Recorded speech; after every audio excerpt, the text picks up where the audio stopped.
Good evening. I'm Denise Gilmer-Knudsen. Welcome to Liberty and Justice for All, the history of voting rights in America. This is the fourth segment in a five-part series titled Informed, Engaged, Empowered, Ready, Set, Vote. Tonight, we'll travel through history to discover the evolution of American voting rights. We'll learn how certain populations were denied the right to vote, the hard-fought battles to gain suffrage, and discriminatory practices that still exist today. This event is hosted by the College of Southern Maryland's Thomas V. Mike Miller Jr. Center for Leadership, Student Life Department, and Equity and Inclusive Diversity Office, and St. Mary's College of Maryland Center for the Study of Democracy and Student Activities Department. Before we begin, a couple of requests. First, please post your thoughts, comments, and questions into the Q&A feature at the bottom of the screen. We'll get to as many of those as we can at the end of the program. Second, if you need to use the closed captioning feature, please click CC on the bottom of the screen now. Finally, we ask everyone to maintain a decorum of respect and model civil behavior as we discuss these important issues from a historical and present day perspective. So let's get started. Tonight, we're fortunate to have a highly qualified moderator for this discussion, and I'd like to introduce him now. Dr. Tony Ugas is Director of the Center for the Study of Democracy and Associate Professor of Political Science at St. Mary's College of Maryland. His research explores attitudes toward democracy and electoral integrity in contemporary politics, and he's been published in several academic journals. Dr. Ugas, welcome. Thank you, Denise. And thanks to our audience for joining us tonight for this very important and timely event. Our current political environment has raised a series of red flags about American elections in general and voting rights in particular. Some of these issues include a decline in public trust of elections, compounded by concerns over accessibility of voting procedures during a global pandemic, but also unfounded claims of widespread electoral fraud. There's also an erosion of confidence in the impartiality and reliability of the news media, as was noted in our last event of this series. What is more, there are ongoing concerns over foreign interference in US elections from Russia and other countries, which have exploited cybersecurity vulnerabilities and engaged in misinformation and disinformation campaigns targeting US voters. In fact, just this week, the Office of the Director of National Intelligence and other government agencies have reiterated that these activities continue and pose a significant and real threat to our democracy. Adding to these complexities, the response by our political leaders, according to most experts, has been largely insufficient and ineffective, in some cases even counterproductive and detrimental. While many of the challenges to American elections are not new, others seem to be. We've seen intense partisan polarization over many issues, including elections and voting accessibility, which has heightened the risks of outcomes resolved through courts instead of the ballot box. Moreover, we have evidence that citizens not only have declining trust in a free and fair electoral process, but one where elections are seen as rigged and fraudulent. This, of course, has a direct and adverse impact on public confidence in representative institutions, contributing to a decline in democratic satisfaction and potentially a decline in voter turnout. These dynamics also increase the likelihood of protest and even violence. So what does this mean for our democracy? How do these trends and red flags affect our ability to participate in one of our most cherished rights as democratic citizens? How do these political realities affect our electoral behavior, but also our right to vote? These are critical questions, and some we hope to answer tonight. To do this, I would like to introduce and present two experts on American history and politics. First up, we have Dr. Christine Arnold-Lourie. Dr. Arnold-Lourie is a professor of history and coordinator of Humanities at the College of Southern Maryland. Professor Arnold-Lourie has a bachelor's degree in history from the George Washington University and a doctorate in American Studies from the University of Maryland, College Park, where she wrote her dissertation on the history of Charles County from 1860 to 1900. Since joining the College of Southern Maryland, Professor Arnold-Lourie has received many accolades, including the Faculty Excellence Award, and has created several courses, including Women in America and the History of Race and Racism. Dr. Arnold-Lourie is also the co-author of Pathways to History, A History of Charles County, and author of several academic articles, including her most recent one published in the Massachusetts Historical Review. Welcome, Professor. Also with us, we have Dr. Susan Grogan. Dr. Grogan is a professor of political science at St. Mary's College of Maryland. Professor Grogan has a bachelor's degree in political science from the State University of New York and a doctorate in government from Cornell University. She specializes in the study of law and courts, elections and public participation, and public opinion polls. Professor Grogan's research interests reinforce her teaching areas. She has written on American and Canadian Indian justice systems, the United States Supreme Court, and most recently, on the use of web writing in the political science classroom. Professor Grogan is also the advisor of St. Mary's chapter of Pi Sigma Alpha, the National Political Science Honor Society. She is the chief faculty pre-law advisor and serves as the faculty advisor of the student-led St. Mary's Votes. Welcome, Professor Grogan. To begin, Professor Arnold-Lourie will provide an overview of the American approach to elections with a particular focus on our colonial inheritance. Professor Arnold-Lourie. Thank you, Tony.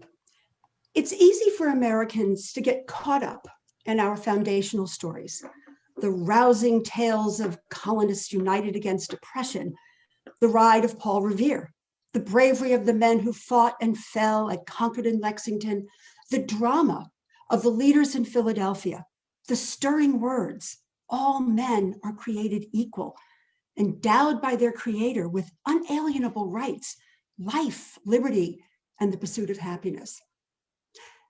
And after that, most Americans' understanding of our founding principles gets a bit vague.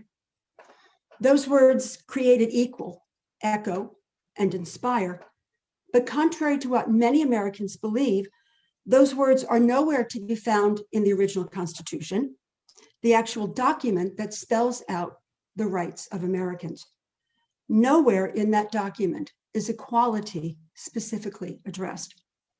Although the Declaration of Independence asserted that governments derive their just power from the consent of the governed, the Constitution never defined what consent meant, did not consider exactly whose consent should be obtained, and in fact, did not mention the right to vote, the franchise, at all. And the right to vote is a powerful thing. Voting eligibility was left entirely up to the states, and to a great extent, it still is. Americans revel in and boast about their country's representative democracy. But since the time of the Revolution, Americans have had to wrestle with the hardest question of all. How democratic, how representative is their government going to be?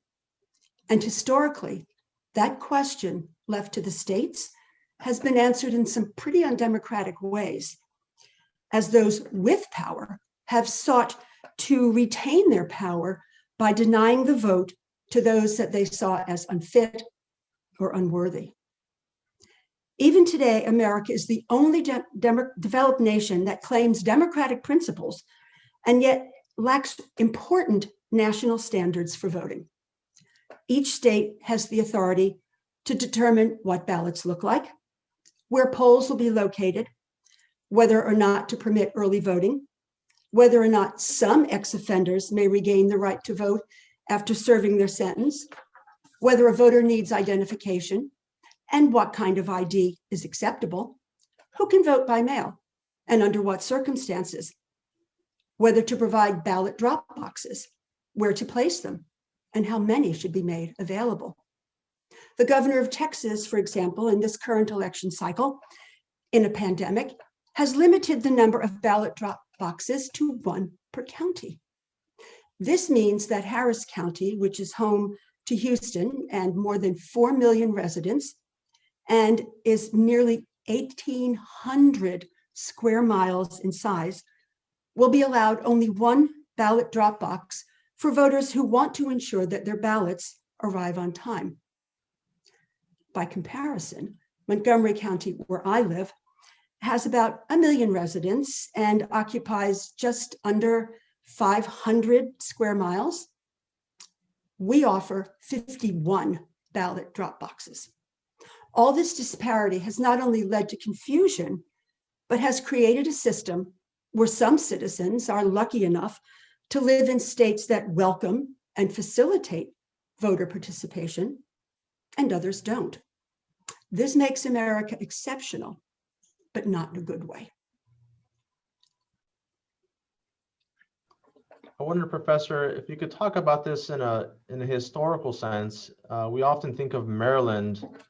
You mentioned Montgomery County as being very progressive in its approach to voting accessibility, but in a historical sense, Maryland also is thought of as this refuge for religious freedom, for Catholics, religious tolerance. Is this an accurate description during this time period?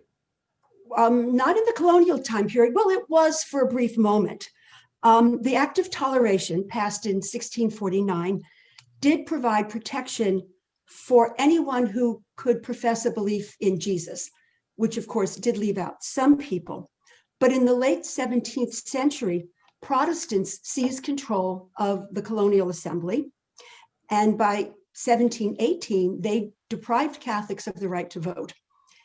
With Catholics unable to participate, in 1756, the Protestant Assembly levied a double tax on Catholics. And Catholics did not get the vote back again until 1776 during the Revolution. Excellent. I think we have a slide that illustrates some of that, correct? We do, yes. We can show that slide on the screen, please. And so I wonder if you can, as we show this slide here, if you could talk about the other states, the other colonies during the Revolution, and how voting rights were affected by the Revolution, whether certain segments of our population were affected, such as women, for example. Great questions all. Well, before the Revolution, colonies had assemblies, but they, for the most part, restricted voting participation and office holding to those white men who owned a certain amount of property and were members of a Protestant Christian religious profession.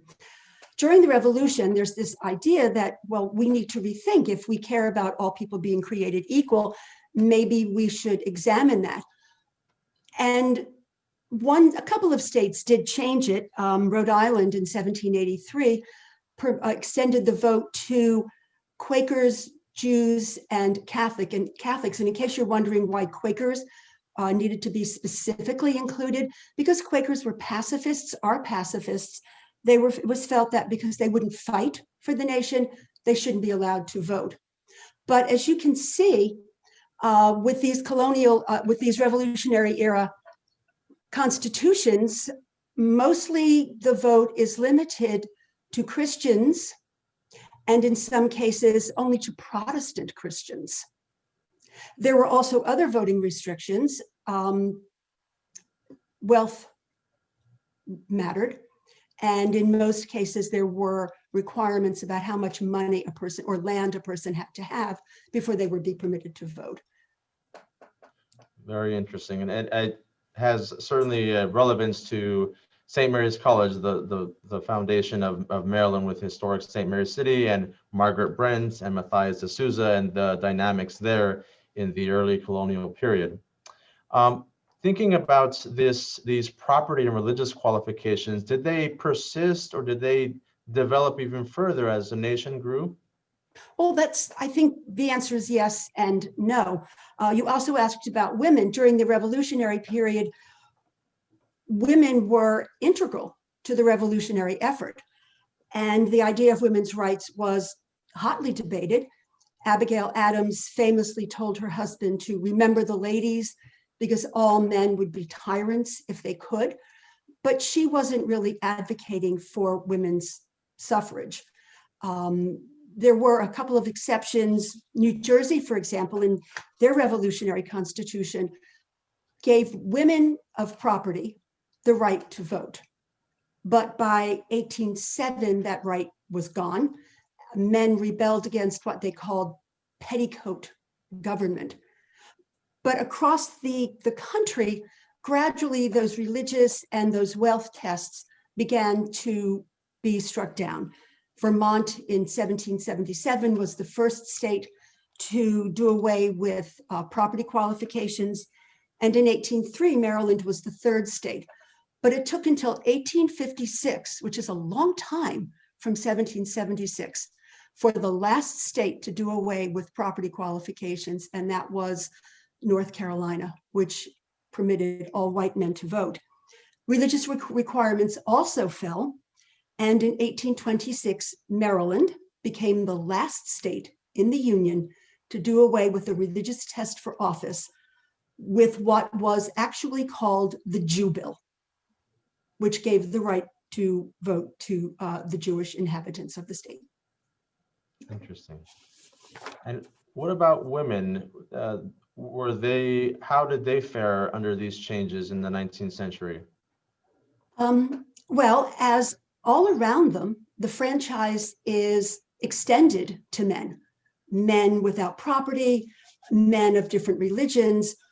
Women began to agitate for that same right. Women were active in abolition movements, they were active in reform movements. And in 1848, at a conference at Seneca Falls, New York, women condemned the inequality that shaped their lives in their homes, in their churches, and in the fact that they had no vote.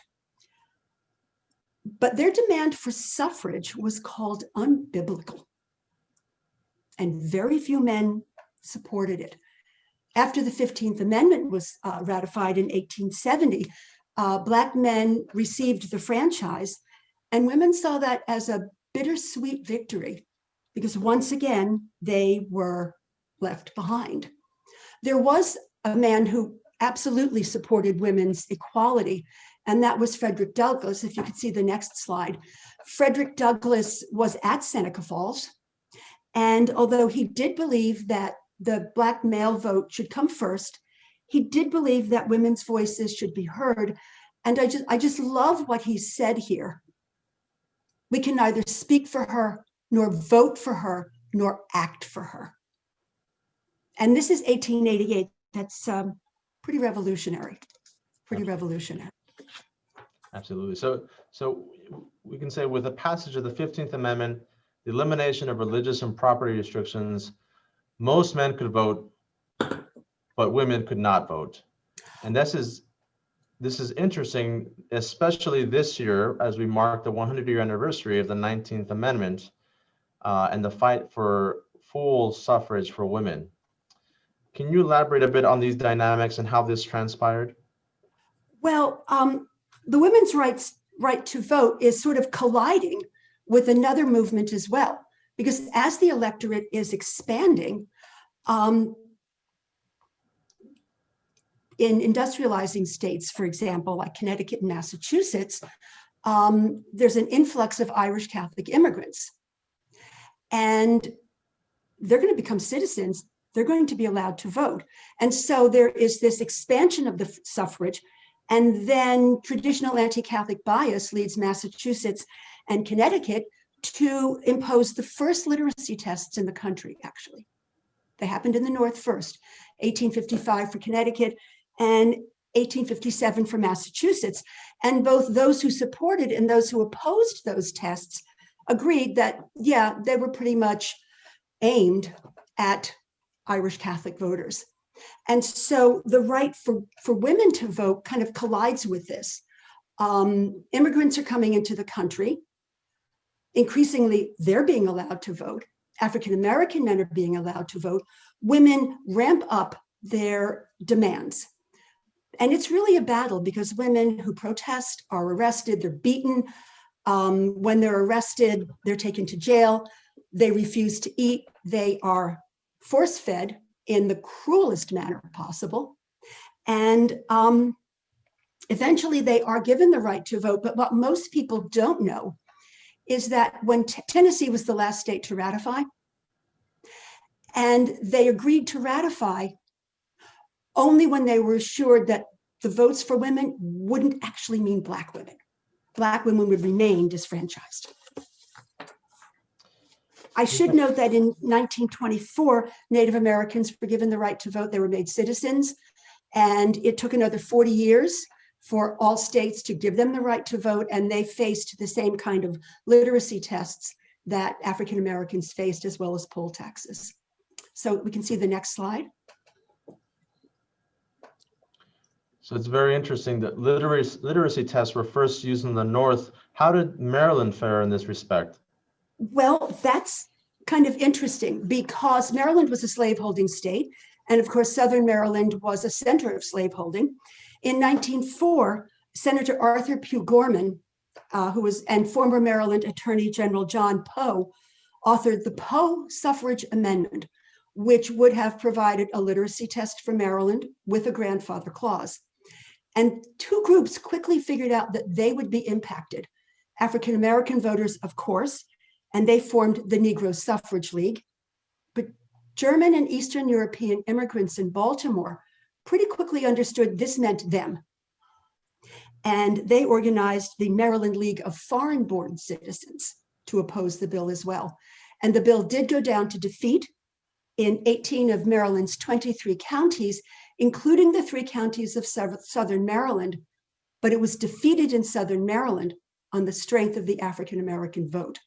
So two groups that are typically targeted for voter suppression, immigrants and African-Americans, actually saved Maryland from this act of bigotry. Interesting. And so as we moved into the 20th century, is it the case that literacy tests were used primarily as a way to restrict voting rights in the South, or was it across the country? Well, it's in the South and of course for Native Americans as well.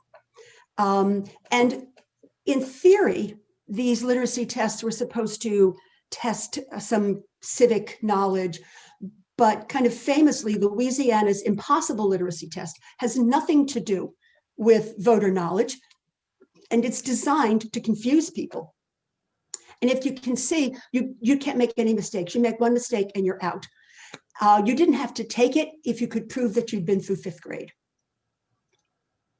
And if you can look closely, draw a circle, draw a line under the circle. It's designed so that people can't pass it. So let's move into the 20th century, shall we? And how all of this is addressed. Sure. So the 20th century was obviously a time of great change, particularly the civil rights era. And we can note how this era produced some of the very impactful legislation during this time, in particular the Voting Rights Act of 1965.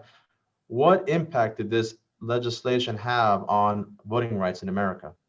Well, it provided for the first time national standards for voting.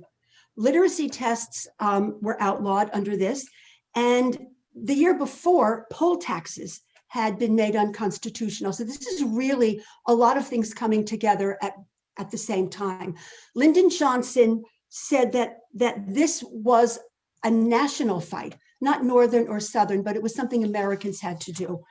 And so this Voting Rights Act provided, as you can see, for federal oversight of elections and for pre-clearance. So states that had a history of voter suppression would have to pre-clear any changes to voting rights with the Attorney General or the District of Columbia District Court. And if you can see the map in the next slide,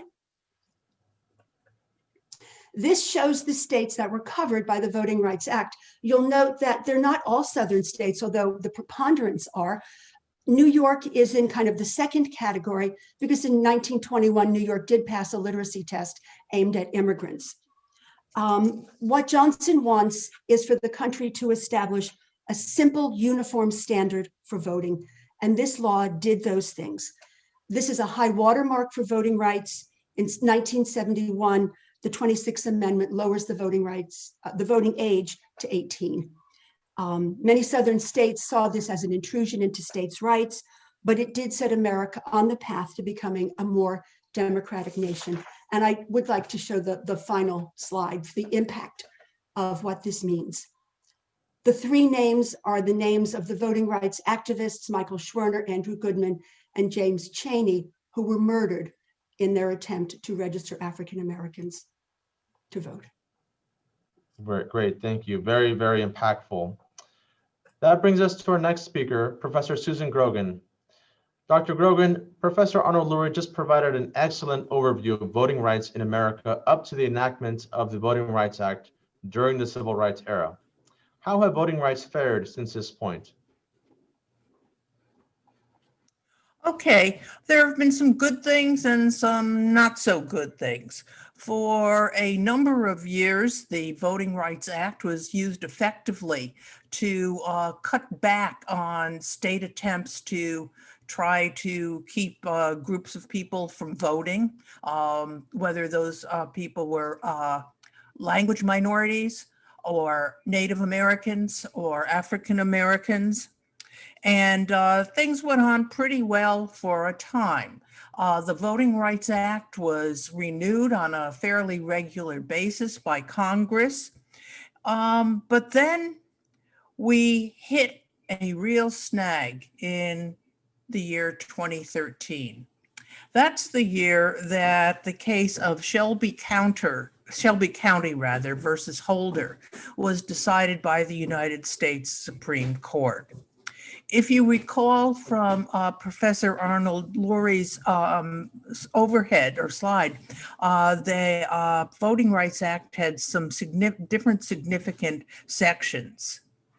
And in this particular case, the Section 4B in the Voting Rights Act, which set up the formula that put states or parts of states into a category where they had to receive pre-clearance for doing something that might harmfully impact the voting rights of affected groups in their state was challenged and was by the Supreme Court held to be unconstitutional. And that therefore had implications for Section 5 of the Voting Rights Act that said you have to make sure that the laws aren't being unfairly enforced and so on. Chief Justice Roberts wrote the decision for the court in this case. And instead of focusing on the voters, he focused on the states. And he said it was unfair to states, that it treated states unequally. And that was against the basic structure of the Constitution, where every state is supposed to be equal to every other state. He argued that the formula that was used in Section 4B of the Voting Rights Act was based on old data from the 1960s and before. And that states change, things change, and that out-of-date formula shouldn't be used. Now, he also said, as was noted last week or so in the confirmation hearings for Judge Amy Coney Barrett, that yes, racial discrimination does exist today with regard to voting, but this blanket wide kind of approach is the wrong way to go about fixing it.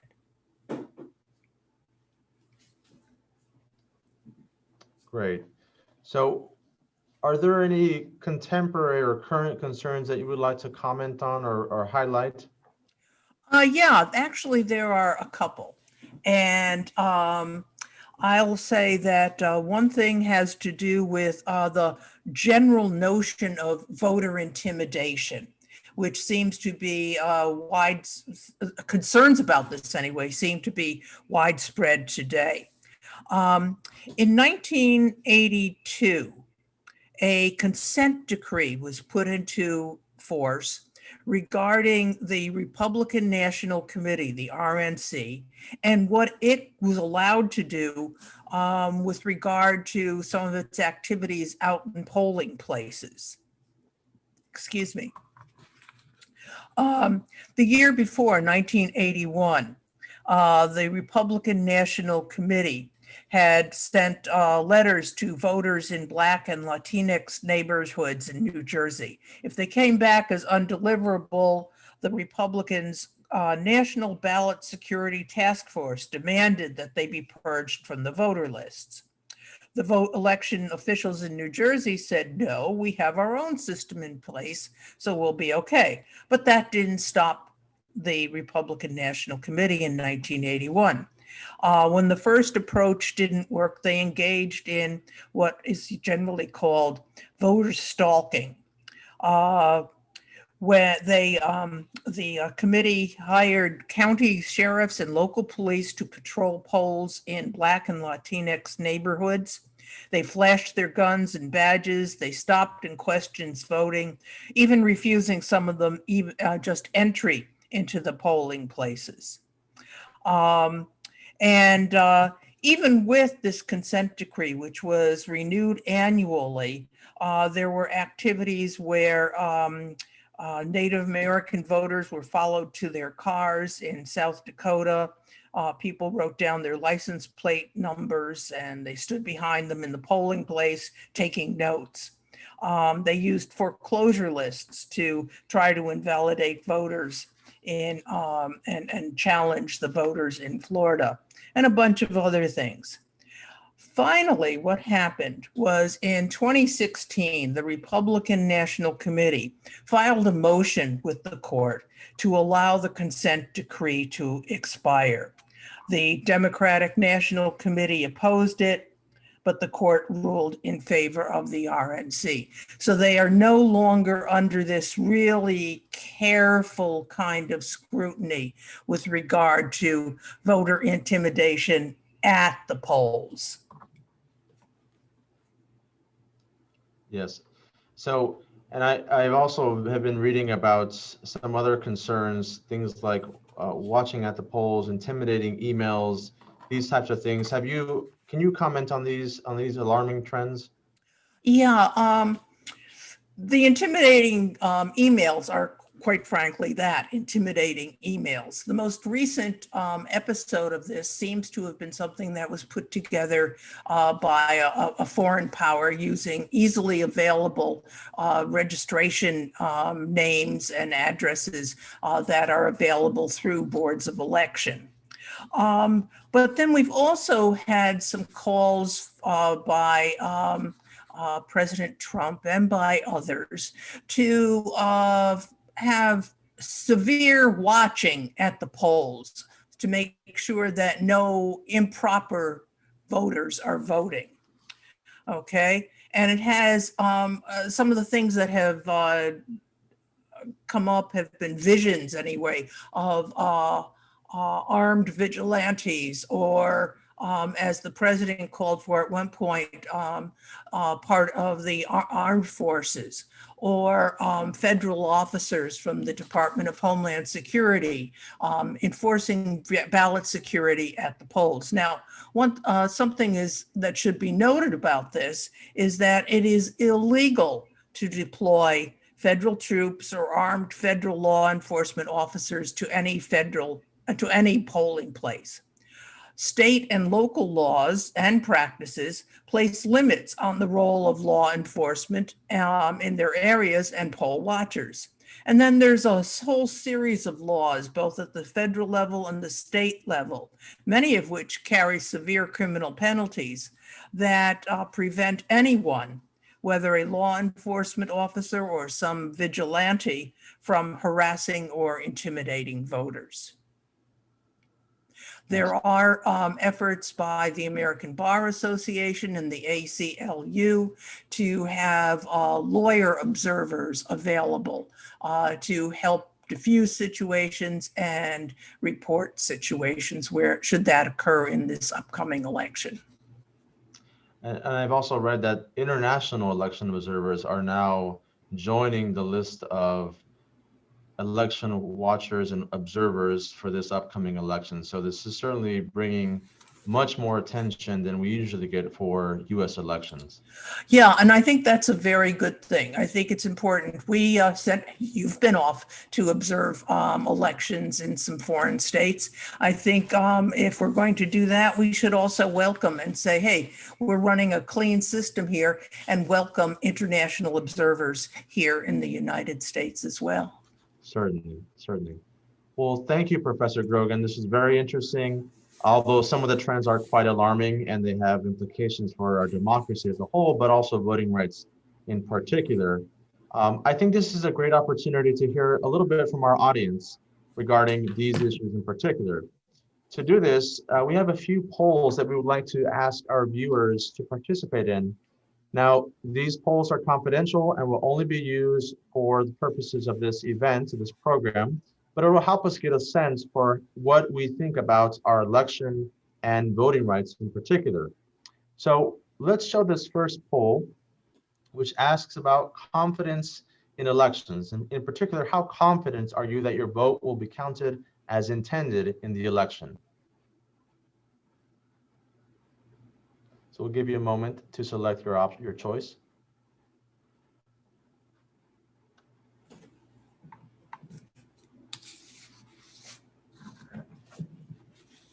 Okay, so it looks like a very strong majority of our respondents, our viewers, believe that, have confidence that the vote will be counted as intended in the election. So 85%, which is very good, and none that are not at all confident. Great, that's great to see. Our second question is, how confident are you that everyone will have a fair opportunity to vote? And that should come up momentarily.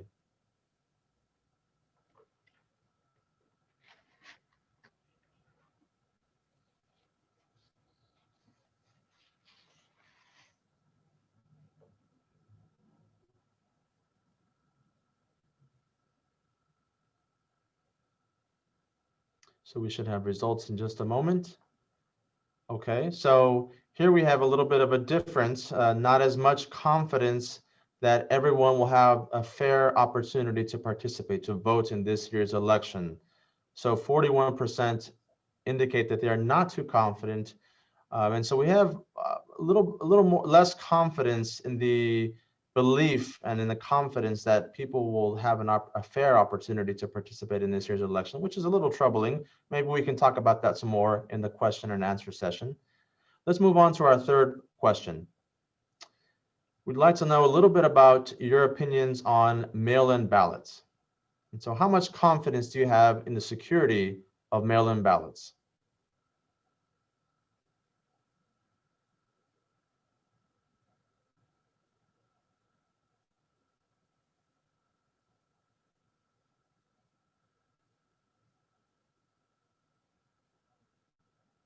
Okay, as we get our final tallies in. Okay, so about 63% believe or express a great deal or a fair amount of confidence in the security of mail-in ballots. This has been an issue that has become, unfortunately, a bit polarized, a bit partisan, but it seems like most of our viewers have confidence in the security of mail-in or absentee ballots, which is a good sign. Let's move on to our last poll, which asks about the reliability of the election results. So how much confidence do you have in the reliability of the 2020 election results?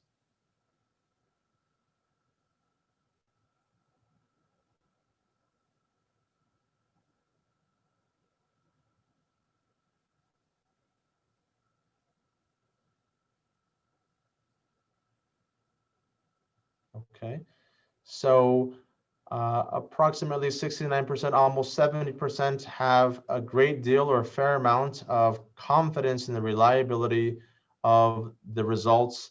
And this is a good indication of support and faith in our electoral system, which is a good sign as we are heading into this, this general election on November 3rd.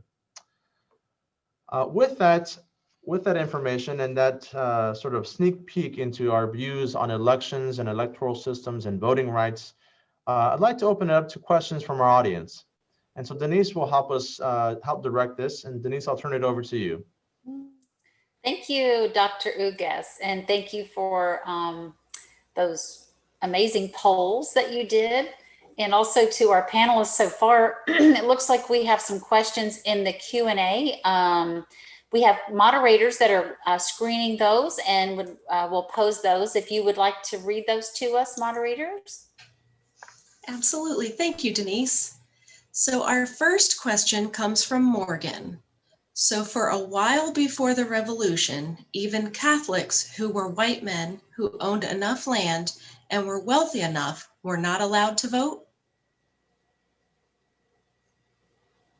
That is true.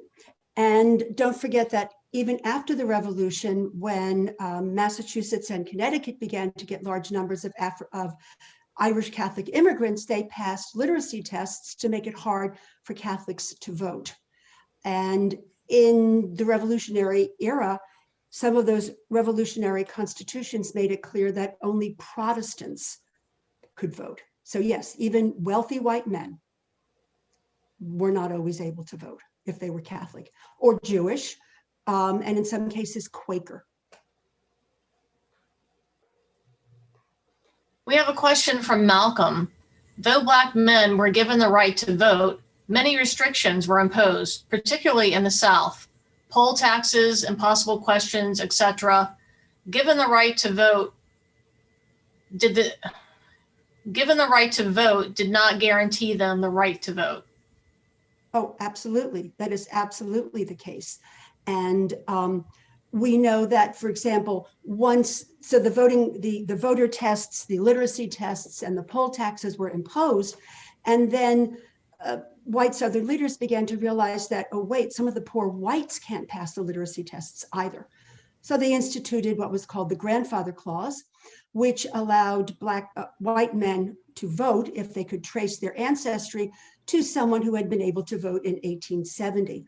So without question, the right to vote did not mean the right to vote, nor did it mean that for Native Americans. Even today, Native Americans face a great deal of trouble voting in terms of access to polls. And so those problems have not ended. But I think it's important to recognize how long those things have been a problem. That the idea that everyone gets to vote is not something that has been universally embraced in this country.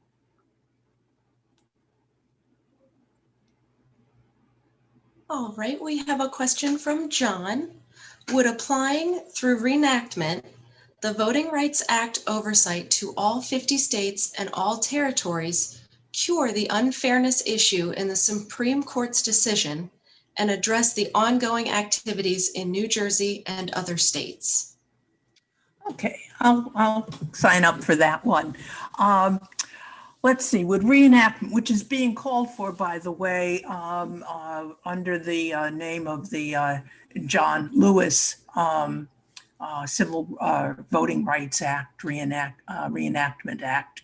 And yes, making everybody need to do it, need to get pre-clearance, would solve that problem.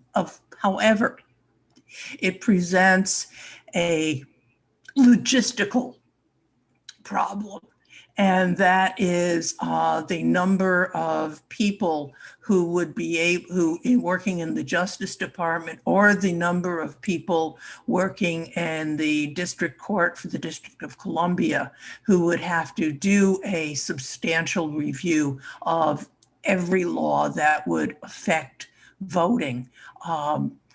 It probably would not be particularly workable, and I would suggest that one thing that might happen is that some things would be caught and many other things would not be caught.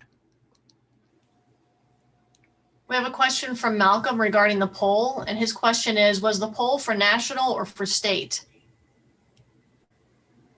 The polls that we asked, they were really encompassing the overall election. So it included national, state, and local elections, our perceptions of these things. All right, our next question comes from Chelsea.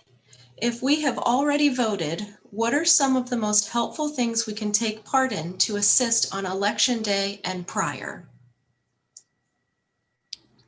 Oh, that's an interesting question. If we've already voted, and that's a really important thing to have done, to have registered to vote and to have voted. Voting by mail, by absentee, however one's voting, to do that. What else can be done?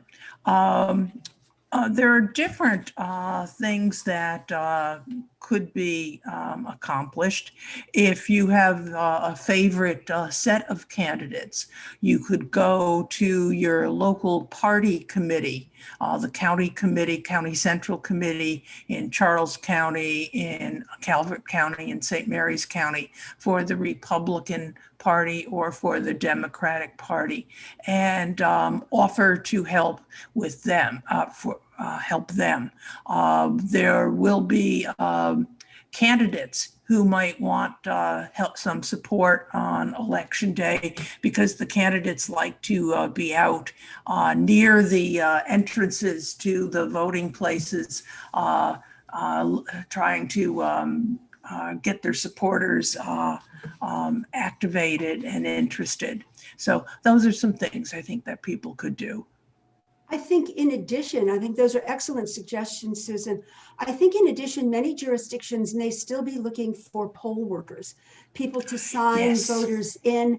And traditionally, those positions have been taken by retired people because they have the time to do it. But students do as well. Many retired people are reluctant to work at the polls because of the pandemic and their increased vulnerability. And so you do get paid. I think you get a Yes. couple $100s a day. Nobody does it for the money. You do it for your support of the democratic process. So you can certainly contact your local boards of elections and ask them if they need poll workers, people to check voters in, to hand them their ballots, and to tell them what they need to do. So that's another very substantial, nonpartisan way you can help with the election. Thank you. That is an excellent idea. And that will help the whole voting process, because one of the things that sometimes slows down things at polling places is that there aren't enough election judges to be doing all the checking in and taking care of people and helping them get their ballots scanned and everything. So that is a wonderful idea. We have a question from Janet. So what can we do about the Voting Rights Act to ensure everyone has a right to vote can? Well, usually the thing we do in the politics area is say, well, write to your, or email or call your representative in Congress and let your representative know that you are in support of having a newly authorized Voting Rights Act, and that would reestablish the a system for requiring pre-clearance, whatever it happens to be, using data after the year 2000 or whatever would have to go into the formula. Write to your members, the people, whoever represents you from the House, write to your senators and say, yes, this is something we should definitely do. Write letters to the editor. Okay, all sorts of things that could get people interested in this idea. I would also add, inform your neighbors, inform your family members about the importance of the Voting Rights Act and the impact it had on our democracy from the mid 20th century to the present, and how that's changing now. So many people just don't know what has happened to the Voting Rights Act and why it was so important for our democracy. Yeah. We have a question from Jonathan. A line repeated by media fact checkers is there is virtually no election fraud in the US. It is frightening that virtually no election fraud is seemingly acceptable. Can we be confident in our elections when there is a consensus that some voter fraud exists? Okay, let me start maybe with this one.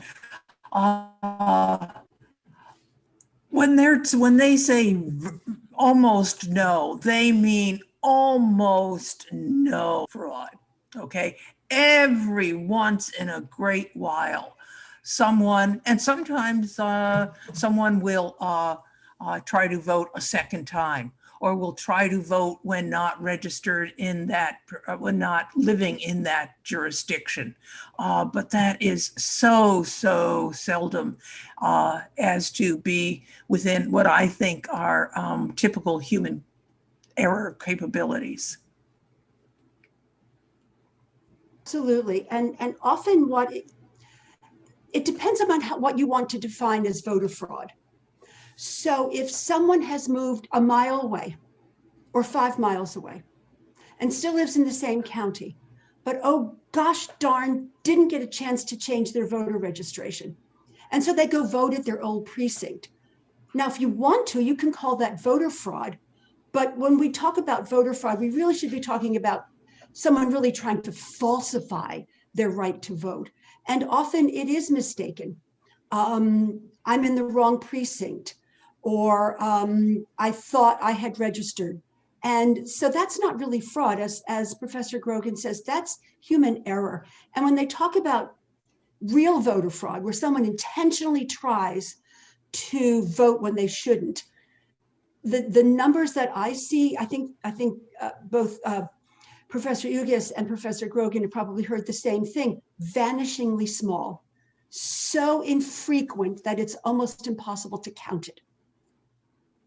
Yeah, I would just add the percentage of cases of confirmed cases of electoral fraud or voting fraud, because they're different things, is 0.001, 0.002. It's in this case, it's almost non-existent, in spite of the fact that we have such a diverse set of election administration principles and systems. We do a great job at administering elections in this country. And so we should have confidence.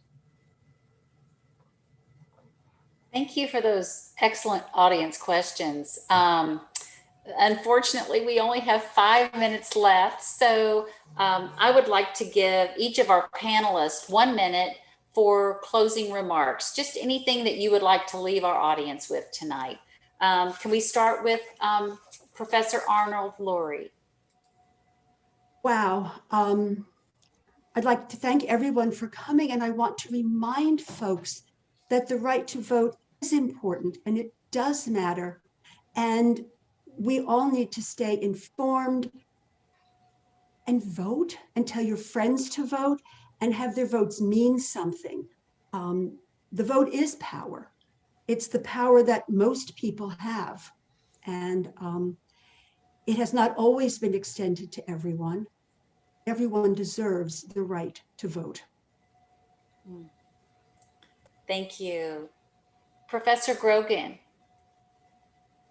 Thank you. Let me say just a couple of things. One, I was very heartened to see that most of the folks taking our polls had confidence in the outcomes of the election and having their vote counted as they had intended. And that's really good. And although I've been laying out a litany of things that have gone wrong and such, not everything is going wrong.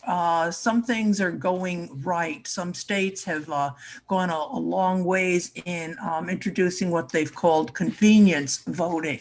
The 4 states of the United States that for a long time now have had all of their voting by mail to make it more accessible to people who can't always get to the polling place. Having big centralized locations for people to come in to vote instead of having to leave work, go off someplace, come back to work and so on, doing it in a central city or something. And when I see public concern, like LeBron James and others working for people to be able to vote, and even this panel, which shows that there's a real concern with voting and voting rights. Thank you, Dr. Grogan. Dr. Ugas.